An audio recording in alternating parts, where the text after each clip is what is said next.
नमस्कार दोस्तों।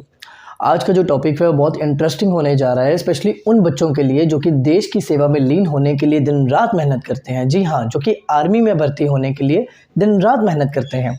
तो क्या है ये अग्निवीर प्लान जिसके लिए इतना प्रोटेस्ट हो रहा है? आज युवा सड़कों पर आ रहा है, लोग दंगे कर रहे हैं, लोग समर्थक नहीं दे पा रहे हैं, इस रहे हैं। हमारा युवा जो कि इतने सालों से मेहनत कर रहा है वो भी इस स्कीम को, इस प्लान को सपोर्ट नहीं कर पा रहा है। इवन कुछ हमारे मेजर आर्या जो कि आप टीवी पे देखते रहे होंगे कि कितना सपोर्ट करते हैं गवर्नमेंट की, बीजेपी की हर पॉलिसी को, पर इस बार अगर आप उनके ट्वीट्स चेक करोगे तो वो भी इसमें खुल के समर्थन नहीं दे पा रहे हैं। ही इज़ ऑल्सो सेइंग कि there is a scope of improvement, इसमें कुछ ना कुछ बेहतर इसको किया जा सकता है। उसके बाद आप कह सकते हो कि हाँ, this is the perfect plan government has come along with हम। तो इसका सबसे पहले हम समझने की कोशिश करते हैं कि आखिर क्या डिफरेंस आने वाला है। आज तक जैसे भर्ती हो रही थी, अब क्या ऐसा डिफरेंस आ जाएगा जो कि इन लोगों को या हम लोगों को एक्सेप्टेबल नहीं है। तो आखिर क्या ऐसी बात है कि ज़्यादातर जो आर्मी एस्पिरेंट्स हैं वो इसे एक्सेप्ट नहीं कर पा रहे हैं। तो देखिए, जब भी कोई बच्चा आर्मी में भर्ती होने जाता है तो उसके उसके अंदर कुछ स्ट्रॉन्ग इमोशंस होते हैं देश को लेके, कि वो देश के अपनी लाइफ जो है वो देश के लिए कुर्बान करना चाहता है या उसे देना चाहता है, या फिर उसके मन में दूसरा थॉट होता है कि वो एक फैमिली को, अपनी फैमिली को सुरक्षित देखना चाहता है। वो बेशक आर्मी में चले जाए, सरकार उसकी फैमिली का ख्याल रखेगी। तीसरी चीज़ रहती है कि कल को अगर वो देश से, अगर आर्मी की सर्विस छोड़ने के बाद जब वो वापस अपने घर में आएगा तो सरकार उसका और उसके परिवार का पूरा ख्याल रखेगी। जैसे उसे मेडिकल इंश्योरेंस मिलेगा, उसे हेल्थ बेनिफिट्स बहुत जैसे मिलते हैं। आप देखते हो हॉस्पिटल्स में आर्मी का कितना रहता है, फैसिलिटीज़ कितनी रहती है, इनकी कैंटीन्स अलग होती हैं, इनको पेंशन्स दी जाती हैं, and really they do deserve that. मैं कहता हूँ कि जितनी इनको मिलती है उनसे बहुत ज़्यादा मिलनी चाहिए in comparison to those people जो कि कुछ देर के लिए इलेक्ट होते हैं, एमएलएज बनते हैं, एमपीज बनते हैं, डबल डबल पेंशन उठाते हैं और लाइफ टाइम उनके बहुत से खर्चे जो हैं वो करोड़ों में होते हैं, and they are entitled to them free of cost, free of. तो चलिए समझते हैं आखिर ऐसी क्या बात है कि लोग इसे एक्सेप्ट नहीं कर पा रहे। आर्मी यूथ जो आर्मी एस्पिरेंट्स हैं वो इसे एक्सेप्ट नहीं कर पा रहे। देखिए, समझने की कोशिश कीजिए, जब भी कोई आर्मी में जाना चाहता है तो they have some certain kind of emotions in their heart, in their mind. वो बच्चे जो हैं उनके अंदर एक ऐसे इमोशन होते हैं कि हम देश को सर्व करना चाहते हैं, हम अपनी जान भी, अगर जान पर भी बात आई तो हम देश पे कुर्बान करने के लिए तैयार हैं। और सेकंड थॉट ये भी होता है कि हम अपनी फैमिली को सुरक्षित देखना चाहते हैं, both from monetary and security perspective. और उनके मन में ये भी होता है कि कल को हम अगर सर्विस देकर जब अपने देश में, जब अपने घर पर वापस आएंगे तो सरकार हमारा और हमारे परिवार का पूरा ख्याल रखेगी। लेकिन क्या हो अगर यही सब चीज़ें आपसे ले ली जाएं, आपसे आपका टेन्योर कम कर दिया जाए, आपसे पेंशन वापस ले ली जाए, आपको जो मेडिकल बेनिफिट्स दिए जाते थे वो आपसे वापस ले लिए जाए, आपका टेन्योर ही कम कर दिया जाए, आप एक एज कॉन्ट्रैक्ट बेसिस पे देश को सर्व करें, और आपका जो भी माइंडसेट था देश को लेके, अपने परिवार को लेके, वो सब इमोशंस की अगर धज्जियाँ उड़ा दी जाए, आई वुड से इन देसी लैंग्वेज। क्योंकि जब भी कोई बच्चा कॉन्ट्रैक्ट बेसिस पे अगर कहीं पे सर्व करेगा तो वो इसे एज एम्प्लॉयमेंट देखेगा, एज आर्मी पर्सनल नहीं देख पाएगा अपने आप को। उस 4 साल में उसका माइंडसेट आप समझ सकते हैं कैसा चलेगा कि 4 साल कंप्लीट हो गए, now I have to compete to come under that 25% of category. क्योंकि जितना भी बच्चा हायर होगा उस 100% में से सिर्फ 25% को ही रिटेन किया जाएगा, वही आगे चल के परमानेंटली हमारे देश को सर्व कर पाएंगे। बाकी 75% जो लोग होंगे, जो आर्मी पर्सनल होंगे, उनको बाहर कर दिया जाएगा। Of course there are some benefits, मैं उन पर भी आऊँगा। दिस इज़ समथिंग कि लोग आज प्रोटेस्ट कर रहे हैं। अब आप देखिए, इस प्लान का मोटो समझने की कोशिश कीजिए। ये प्लान क्यों लाया गया है, और आपको जान के हैरानी होगी कि जनरल बिपिन रावत ने इस प्लान को प्रपोज किया था। तो इट मीन्स कि अगर डिफेंस से अगर किसी ने ये प्लान प्रपोज किया है तो नेचुरली बात है कि उसने नेशनल इंटरेस्ट को ध्यान में रख के किया होगा। देखिए, हमारे डिफेंस में जो है, हमारा जितना भी बजट बनाया जाता है वो बहुत कम है अगर हमें अपने वेपन्स में एडवांसमेंट लानी है। ठीक है, आप समझ सकते हैं। देखिए, 2 पर्सपेक्टिव से समझने की कोशिश कीजिए। एक तो आ गया नेशनल पर्सपेक्टिव और एक आ गया आपका इंडिविजुअल ग्रोथ पर्सपेक्टिव। एक सिटीज़न, एक उस आर्मी पर्सनल की लाइफ को इम्प्रूव होगी या डिग्रेड होगी, ये कुछ बेनिफिट्स उससे ले लिए जाएंगे। तो ये दो पर्सपेक्टिव हैं, या तो आप देश हित का सोचिए या एक पर्सनल हित का सोचिए। अब मैं देखता हूँ कि सरकार इसमें बैलेंस कैसे बनाती है, मैं आपको समझाता हूँ। अब देश हित के बारे में इसलिए है क्योंकि लाइक आई मेंशन बिफोर कि जो भी हमारी वेपन्स हैं, जो हमारी, वो उतने ज़्यादा मॉडर्नाइजेशन उनमें नहीं है कि हम बाकी देश के साथ compete कर सके। देखिए, हम मानते हैं हमारे पास मैन फोर्स बहुत ज़्यादा है, पूरे वर्ल्ड में हमारे पास मैन फोर्स बहुत ज़्यादा है। अगर कल को वॉर लग जाती है तो we have large number of army people standing behind us, कि वो हमें, हमारी कंट्री को की सॉवरेनिटी को डिफेंड करने की कोशिश करेंगे, क्योंकि और उसमें काफ़ी हद तक वो देर तक उसमें टिक सकते हैं, क्योंकि हमारे पास मैन फोर्स बहुत ज़्यादा है। लेकिन हमारे पास जो वेपन्स हैं वो बहुत ज़्यादा मॉडर्नाइज नहीं है। आप यूएस की आर्मी से नहीं टक्कर ले सकते हो, नॉट बिकॉज उनके पास आर्मी बहुत ज़्यादा वेल ट्रेंड है, नो, हमारी आर्मी के पास मैन फोर्स बहुत ज़्यादा है। वो मैन फोर्स की अगर बात आती है तो हम किसी से भी हार नहीं मानने वाले हैं। लेकिन जहाँ बात आती है वेपन्स की टेक्नोलॉजी की, जो यूज़ की जाती है मॉडर्नाइजेशन की वेपन्स में, वहाँ पे हम पीछे रह जाते हैं। उसके मॉडर्नाइजेशन लाने के लिए, हमारे वेपन्स को और ज़्यादा मॉडिफाई करने के लिए, अपडेट रहने के लिए हमारे पास उतना बजट नहीं है। और हमें आर्मी का जितना डिफेंस का बजट बनाया जाता है, हमें उसके अंदर ही रह के अपनी आर्मी को और ज़्यादा स्ट्रॉन्ग बनाना होगा। हमारा जो डिफेंस स्ट्रक्चर है उसको और ज़्यादा स्ट्रॉन्ग बनाना होगा, जिसके लिए हमें उसी बजट के अंदर से हमको चेक्स एंड बैलेंसेस का गेम जो है वो खेलना पड़ेगा। तो यहाँ पे गवर्नमेंट ने क्या किया, ऐसा प्लान लेकर आ गए कि ये बैलेंस बनाने के लिए कि जो हम क्यों ना जो आर्मी में जो 30-40 साल तक जो सर्व करते हैं, उसके बाद जो उनको पेंशन दी जाती है, जो 10 से 14 साल तक जो सर्व करते हैं, उसके बाद उनको जो पेंशन दी जाती है, क्यों ना कुछ ऐसा किया जाए कि वो पेंशन बंद कर दी जाए। क्यों ना कुछ ऐसे किया जाए जो उनको एक्स्ट्रा जो बेनिफिट्स दिए जा रहे हैं वो उनको कम कर दिए जाए। और वो तो कम नहीं किए जा सकते जब कोई आर्मी पर्सनल है वो लॉन्ग टर्म तक सर्व करता है कंट्री को, आप उससे ये सब चीज़ें वापस नहीं ले सकते हो। और मैन फोर्स तो देखो आपके पास बहुत ज़्यादा है ही, तो आप उसको कंट्रोल कर सकते हो। समझ रहे बात मेरी? अगर हमारे पास 1 लाख आर्मी है तो हम उसमें से हम क्या करेंगे कि भाई चलो ठीक है, ऐसा करते हैं 75 लोग जो हैं उनको सिर्फ 4 साल तक रखेंगे, बाकी 25 लोगों को हम परमानेंट रखेंगे, और जो पैसा बचेगा उससे हम अपनी टेक्नोलॉजी को डेवलप करेंगे, नए नए वेपन्स लाए जाएंगे। और इसके साथ साथ जो हमारी आर्मी में हर 4 साल बाद जो है नए नए जवानों को मौका दिया जाएगा, और नए नए जवान लोगों को मौका दिया जाएगा जिनकी उम्र जो है महज 17 से 21 साल की होगी। समझ रहे हैं? अदरवाइज अगर आप हमारी एवरेज एज देखोगे हमारे आर्मी पर्सनल की, तो वो बैटल पे लड़ रहा है and he is somewhere around 30 to 32 years of age. And of course we do need a blast amount of energy to battle at front foot. तो जो कि एक 17 से लेके 21 या 23 या 25 के अंदर का युवा से हम ले सकते हैं। एक मोटो इसका ये रहा है। तो अब बात करते हैं कि इसके क्या क्या माइनस पॉइंट्स रहे हैं हमारे अग्निवीर के। देखिए, पहली बात, नेशनल पर्सपेक्टिव से तो आपने ठीक सोच लिया, लेकिन नेशनल पर्सपेक्टिव से आप ये भी तो सोच सकते थे कि आर्मी पर्सनल पे ही आके आपकी बंदूक क्यों तानी गई।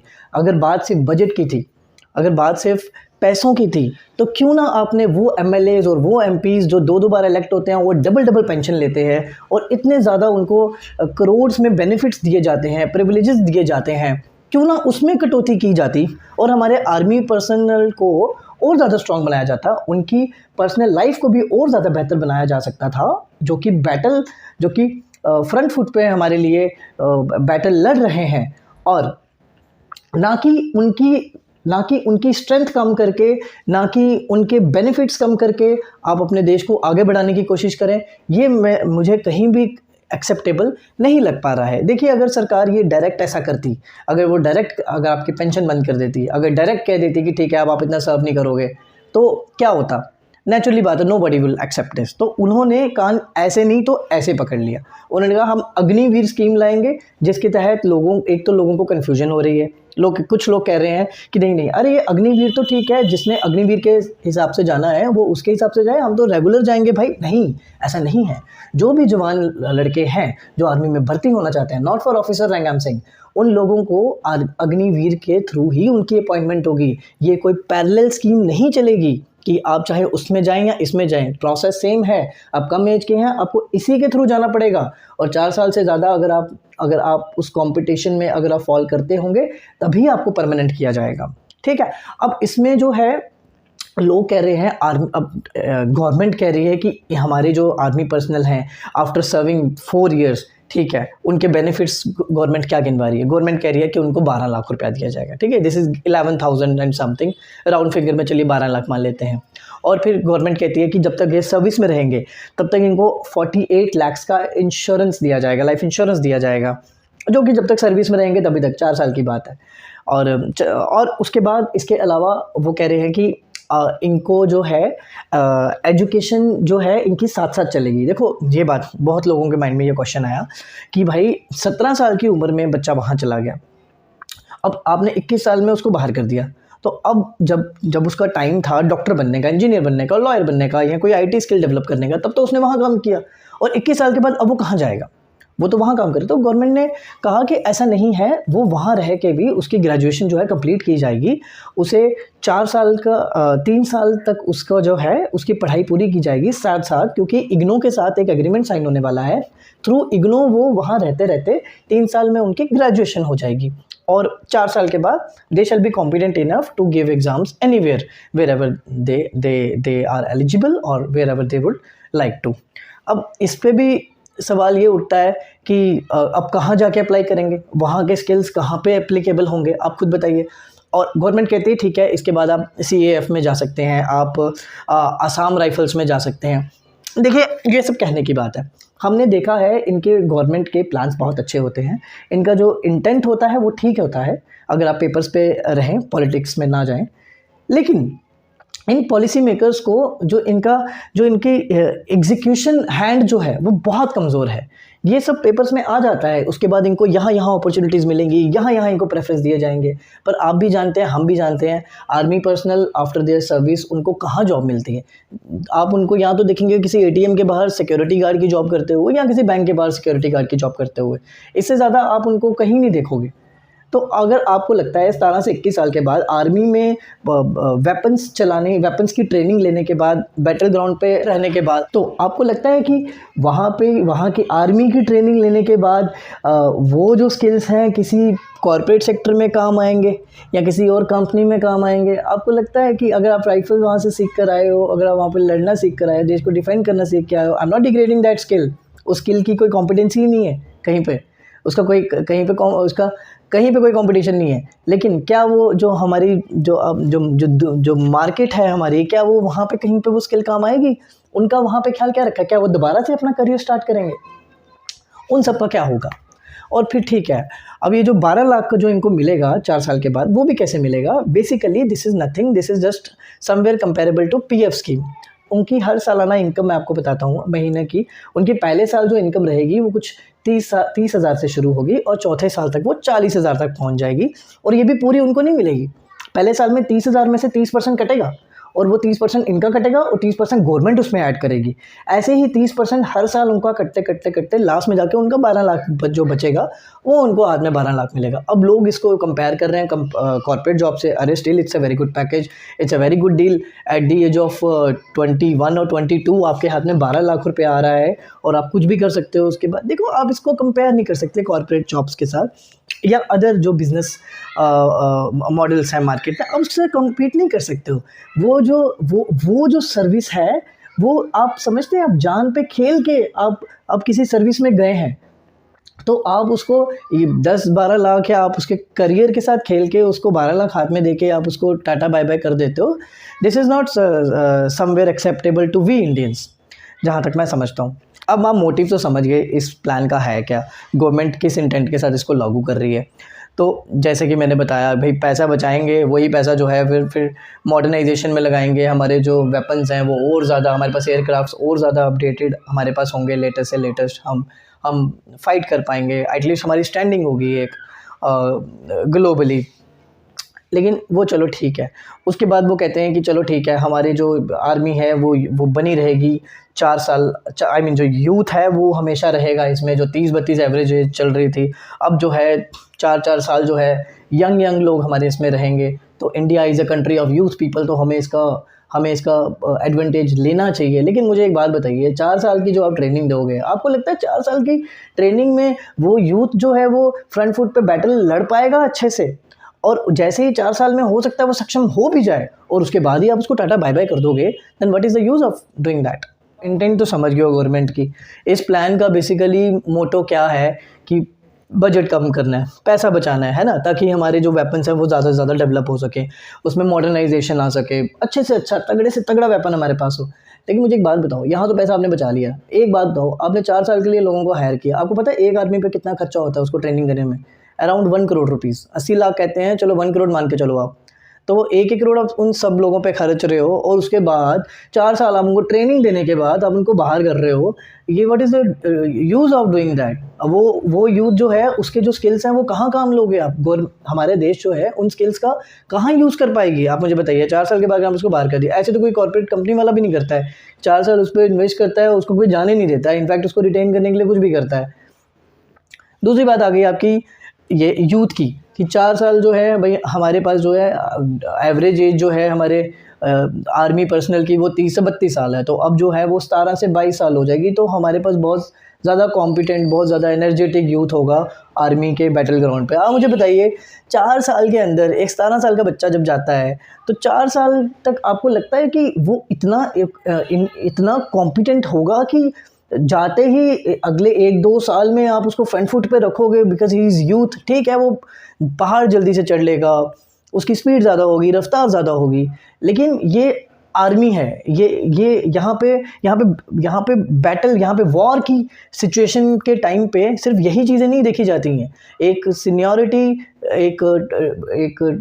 एक experience, time period of training, बहुत चीज़ें मैटर करती हैं। और 4 साल तक वो जैसे ही सक्षम होगा आप उसको वैसे ही बाहर कर दोगे, फिर नया बच्चा आएगा, फिर उसको 4 साल के बाद फिर नया आएगा। तो अब आपको ऐसा क्यों लग रहा है कि आप ये यूथ को सामने रखने के चक्कर में आप एक बहुत बड़ा रिस्क ले रहे हैं कंट्री के लिए? तो इन कंक्लूजन देखो, इसका एक फ़ायदा भी आपको मैं बता देता हूँ, क्योंकि बहुत टाइम से जो थे आर्मी की रिक्रूटमेंट बंद पड़ी हुई थी और बहुत ज़्यादा हायरिंग नहीं हो पा रही थी। लेकिन इस स्कीम के आने के बाद अब आप देखोगे कि जैसे 45,000 तो अभी आ ही रही हैं, तो इसका जो दायरा है वो बढ़ जाएगा। मान लो अगर 20,000 रिक्रूटमेंट होती थी तो अब 50,000 रिक्रूटमेंट होगी।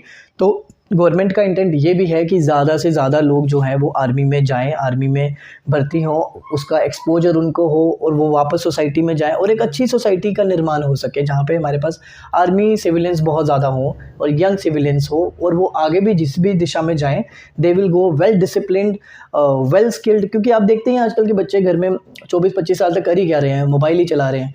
तो ये उस दूसरी तरफ अगर आप देखोगे तो अगर वो इसमें चले जाते हैं और अगर गवर्नमेंट ज़्यादा से ज़्यादा लोगों को ले रही है, तो इट मीन्स कि अब उतना टफ नहीं रहेगा आर्मी में जाना जितना पहले रहता था। क्योंकि सिंपल सी बात है, कंपटीशन अब अभी भी होगा, लेकिन आप वैकेंसीज बढ़ गई ना, वैकेंसीज बढ़ गई तो इट मीन्स कि चांसेस बढ़ गए आपके जाने के, तो ज़्यादा से ज़्यादा बच्चे उसमें जा सकेंगे। 4 साल में आप सोच सकते हो कि जो हमारा यूथ का जो अभी जो आप देख रहे हो कि आजकल ये कच्चा बादाम और जो रील्स हैं, ये TikTok and this and that, तो हमारे बच्चों के माइंड कहाँ से कहाँ ही जा रहे हैं। आप देख ही सकते हो किस लेवल के वीडियोज़ वो रेगुलरली मोबाइल पे देख रहे हैं, या किस तरह की लाइफस्टाइल उनका हो गया हुआ है। Look at the way they are eating, look at the way they are sleeping, look at the way they are spending their entire energy in what sense. तो उस सेंस में अगर आप देखोगे तो ये अच्छा भी है कि 4 साल में वो वेल ट्रेंड, वेल मैनर्ड और एक अच्छे सिटीजन होकर बाहर निकलेंगे। ये भी बहुत अच्छा पॉइंट है, हमें इसे भी इनकार नहीं करना चाहिए। लेकिन मेरा बस एक ही जो चीज़ मुझे सबसे ज़्यादा इसमें ख़राब लगी कि आप अगर बात कर रहे हो बजट बचाने की, तो बजट जो है वो मिनिस्टर्स के खर्चे कम करके उनको डबल पेंशन्स दे के, जो कि more than enough, they do not deserve, उससे बहुत ज़्यादा उनको मिलता है, उसको भी कम करके उनके लिए भी कोई कानून बना के इस प्रॉब्लम को सॉल्व किया जा सकता था। और अगर आपको अग्निवीर अगर लानी ही थी तो आप एक पैरेलल फॉर्म में लाते कि हम जो बच्चा आना चाहता है 4 साल के लिए यहाँ पे ट्रेनिंग लेना चाहता है उसके लिए ओपन हैंड्स है, ठीक है, उसके लिए भी कुछ अलग से एग्ज़ाम और अलग मोड उसके लिए भी रखा जाता। जिस ये जो है ये बच्चे की चॉइस पे होना चाहिए था कि वो परमानेंटली आर्मी में जाना चाहता है या 4 साल के लिए देश के लिए कुछ करना चाहता है। ऑल्टरनेटिवली पैरेलल वे में स्कीम को चलाया जा सकता था, कंपल्शन बना के नहीं चलाना चाहिए था। बाकी दोस्तों, आपको मेरी वीडियो कैसी लगी? आप मेरी किसी बात से अगर एग्री नहीं करते हैं तो आप प्लीज़ कमेंट में मुझे बताइए, या जो लोग मुझे जानते हैं मुझे मैसेज भी कर सकते हैं। Anybody can message me, call me, contact me. हो सकता है मेरे कहीं पे कुछ सुझाव, मेरी कुछ अंडरस्टैंडिंग कहीं पे गलत हो तो मुझे अच्छा लगेगा ज़्यादा से ज़्यादा लोग इसमें पार्टिसिपेट करके हम सबकी अंडरस्टैंडिंग को क्लियर करेंगे। जय हिंद दोस्तों, thank you for your time and patience.